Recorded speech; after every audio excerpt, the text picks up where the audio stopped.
America must never tell us what to do.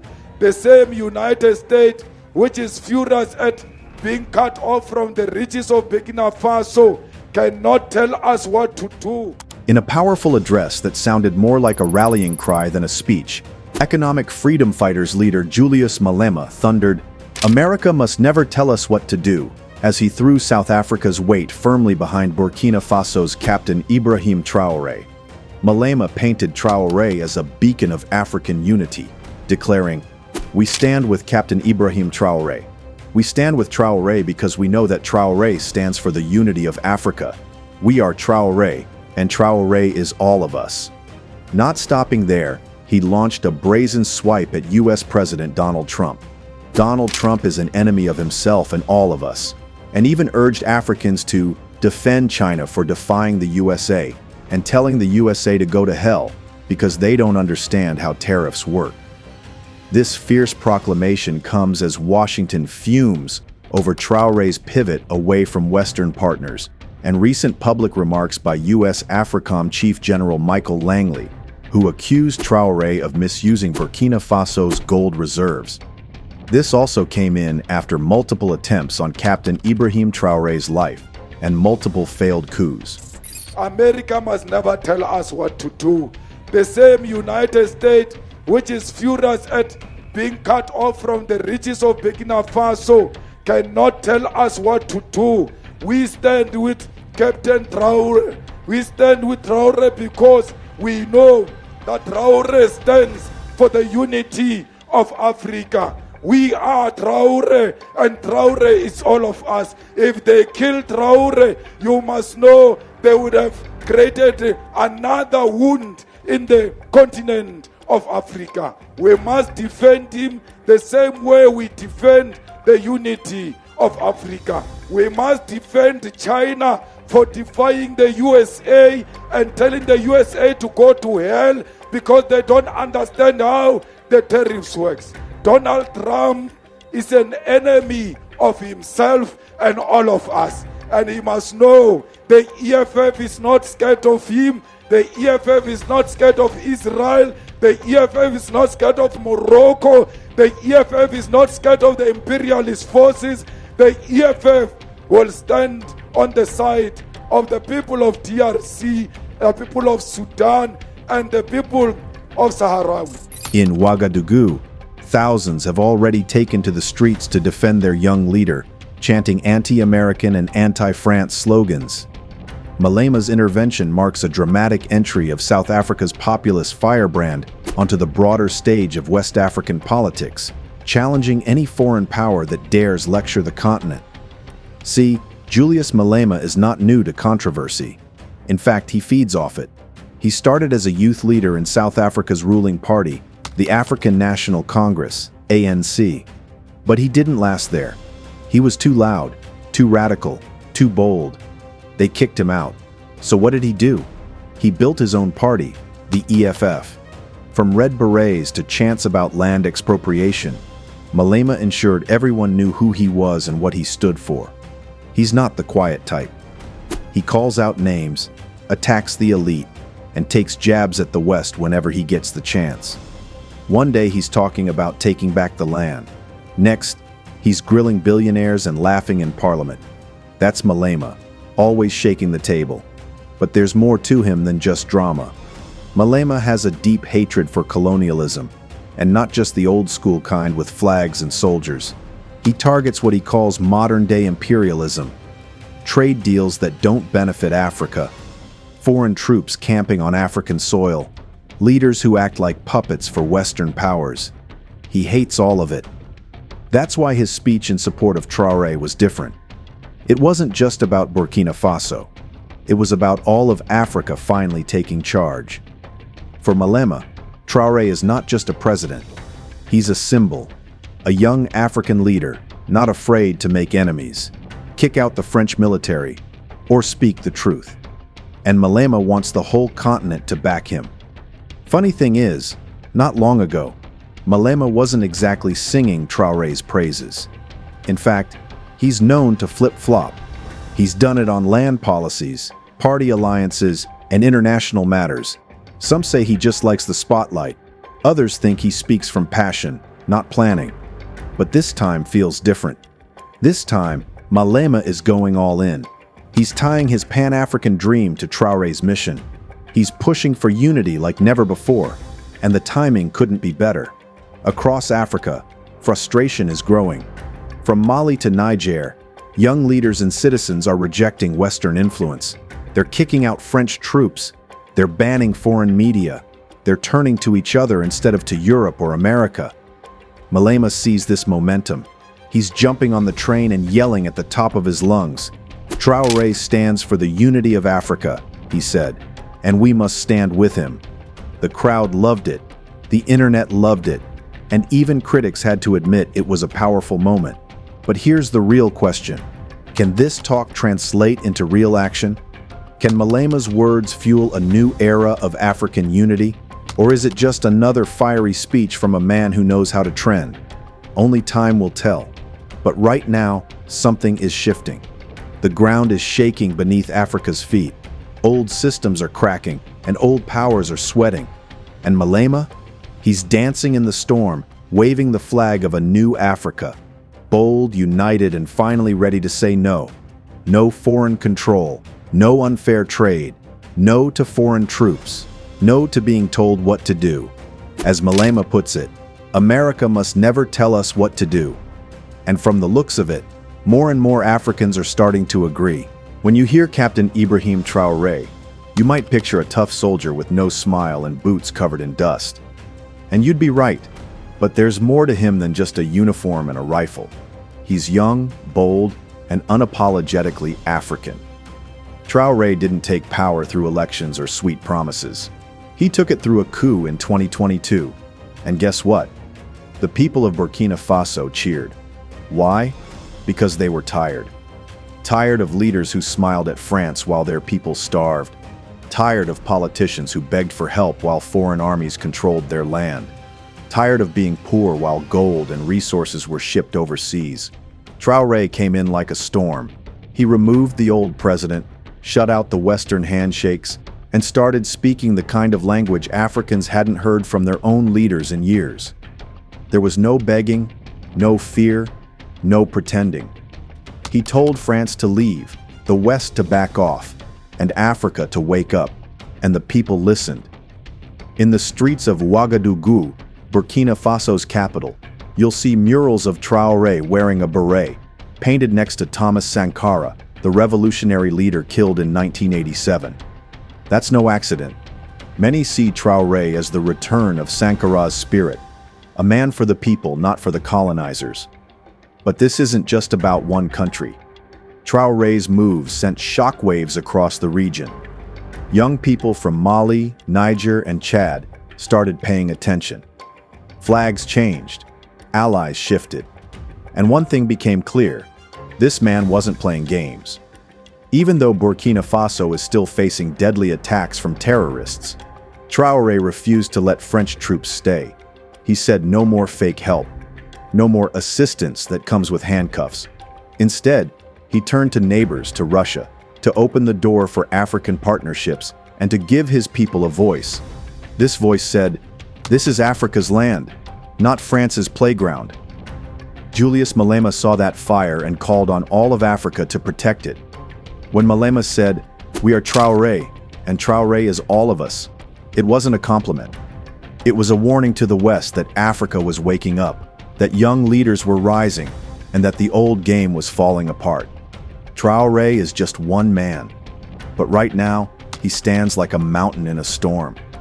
Malema wants Africa to build more mountains like him, not leaders who bow, not presidents who give away resources, but leaders who stand up. On a vibrant stage in South Africa, Julius Malema didn't hold back. He declared, "America must never tell us what to do," slamming decades of foreign diktats that, in his view, have shackled Africa's potential. With an energetic wave of his fist, he added, "We stand with Captain Ibrahim Traoré. We stand with Traoré because we know that Traoré stands for the unity of Africa. We are Traoré, and Traoré is all of us." Malema then pivoted sharply to global trade disputes. He urged Africans to defend China for defying the USA and telling the USA to go to hell because they don't understand how tariffs work. This reference pointed directly at former President Donald Trump's aggressive tariff policies, which Malema says punished African exporters and deepened dependency on Western markets. He didn't mince words about Trump himself. "Donald Trump is an enemy of himself and all of us," Malema barked, accusing the former U.S. leader of short-sighted economic nationalism that backfired on Americans and Africans alike. By weaving praise for Traoré with scathing critiques of Trump, Malema cast this moment as part of a larger struggle: Africa versus Western overreach. He painted Traoré's coup not merely as a power grab, but as a stand for genuine independence, rejecting foreign prescripts in favor of homegrown solutions. Malema's statement comes amid growing U.S. ire. Washington hinted at possible sanctions after General Langley's remarks about gold misuse. It suggested an array of options to rein in the junta. Yet Malema countered, "America doesn't get to decide our destiny," framing any U.S. moves as neocolonial meddling that would only strengthen African resolve. With every sentence, Malema energized a crowd hungry for bold leadership. His rallying cry across social media feeds underscores a shared impatience. Decades of negotiation under Western terms have brought little real change. Instead, Malema says, it's time to rally behind figures like Traoré, leaders unafraid to break the old mold and push Africa onto a new path of unity and self-determination. By spelling out exact words, Malema gave Africa a clear script: reject outside tutelage, stand by homegrown champions, and defend any partner, like China, that dares challenge U.S. supremacy. It's a bold message, aimed squarely at hearts and headlines, designed to spark a new chapter in Pan-African solidarity. When U.S. Africa Command Chief General Michael Langley accused Captain Ibrahim Traoré of misusing Burkina Faso's gold reserves, Washington's patience snapped. Langley made his allegations during a tense Senate Armed Services Committee hearing, claiming Traoré diverted gold to shore up junta loyalty rather than help citizens. Those remarks sparked outrage in Ouagadougou, where protesters branded Langley a slave and plastered his face on placards at the Place de la Révolution. Thousands of Burkinabés rallied to defend Traoré, chanting "Long live Captain Traoré," and waving Russian flags in a show of defiance toward U.S. influence. This public outcry embarrassed U.S. diplomats, who feared the scene echoed past Western interventions, now deeply resented across the Sahel. U.S. officials worry that such backlash could undermine counter-terrorism efforts against jihadist groups operating in northern Burkina Faso. Adding fuel to the fire, Traoré's government recently shut down the U.S. drone base in Dori, signaling a full retreat from Western security ties. Behind closed doors, State Department envoys have discussed an array of options to pressure the junta, from targeted sanctions to aid suspension. But any heavy-handed U.S. move risks playing into Traoré's narrative of neocolonial meddling. Instead of gaining control, Washington could inadvertently rally more support around Burkina Faso's young leader. Diplomats admit the dilemma openly: penalize a partner accused of rights abuses, or let impunity reign in hopes of broader security gains. President Biden's team has urged caution, warning that the last thing we want is another Libya scenario if they push too hard. Still, Congress remains fixated on accountability, demanding clear evidence of gold reserve theft before approving further military aid. U.S. analysts fear a regional domino effect if Burkina Faso pivots fully toward Russia and China, and neighboring Mali and Niger may follow suit. That strategic shift could leave Washington shut out of the Sahel, a corridor vital for preventing terror safe havens. As U.S. negotiators scramble to recalibrate policy, Traoré's supporters treat every U.S. criticism as proof of his authenticity. The more America fumes, the stronger the junta's claim. Burkina Faso belongs to Burkinabé, not foreign powers. In this high-stakes game, each move by Washington plays directly into the narrative Malema and Traoré sell. Africa must chart its own course. Let's ask the hard question. Why is the West so uncomfortable when African leaders speak boldly? Because unity scares them. When Traoré speaks of African freedom, he's not just about Burkina Faso. He's lighting a fire across the continent, and leaders like Malema are helping that fire spread. That's dangerous to the people who fed off Africa's weakness for generations. For centuries, Africa has been divided. Borders drawn by colonizers. Languages are forced on people. Cultures erased. Everything was built to keep Africans from speaking with one voice. A united Africa would mean one thing: power. Real power.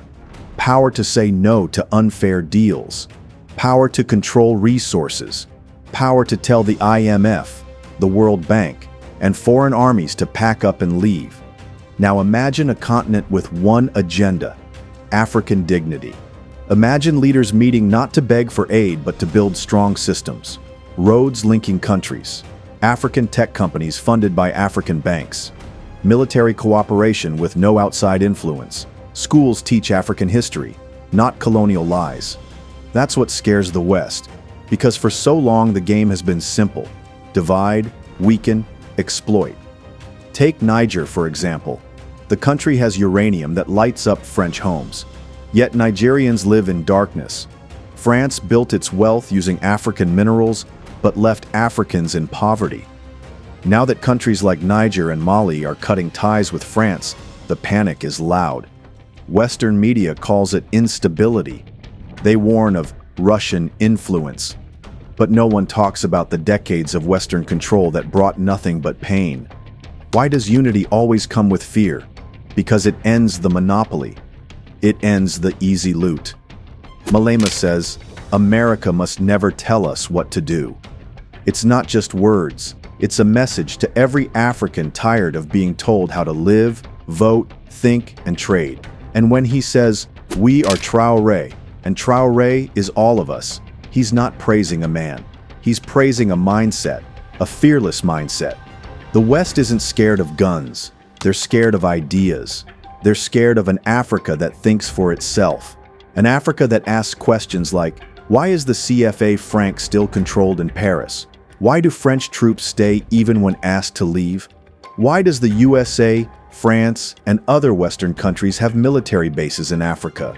Why are African leaders punished for standing up? Because once these questions get answers, real answers, the game ends. Traoré's military uniform isn't the problem. The problem is that he's not kneeling. And Malema? He's saying what many leaders wish they could. That's why unity matters. That's why Africa must keep waking up. Because the louder the voice, the weaker the chains. So what happens next? That depends on the choices made now. Because this isn't just about Traoré or Malema. It's about the soul of Africa. The future of a continent that has carried the world on its back for too long without standing tall.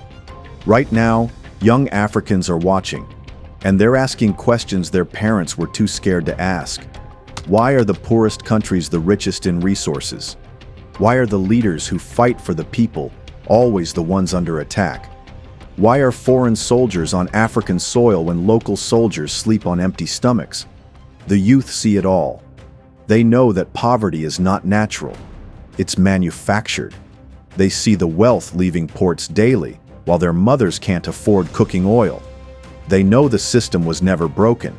It was built to keep them down. But now, they want to build something new. Traoré represents that energy. So does Malema. And so do countless others across the continent. They're not perfect. They may even make mistakes. But what matters is the direction they're pointing toward. Because Africa doesn't need another speech. It needs action. Action like what Burkina Faso is doing, kicking out French troops, taking control of security, and building ties with countries that respect African decisions is needed. Action like exposing how the CFA franc continues to drain billions from West Africa into French coffers. Actions like calling out international institutions that treat Africa like a lab experiment and defending countries that dare to stand up. Now here's the challenge. This path won't be easy. The West won't give up power without a fight.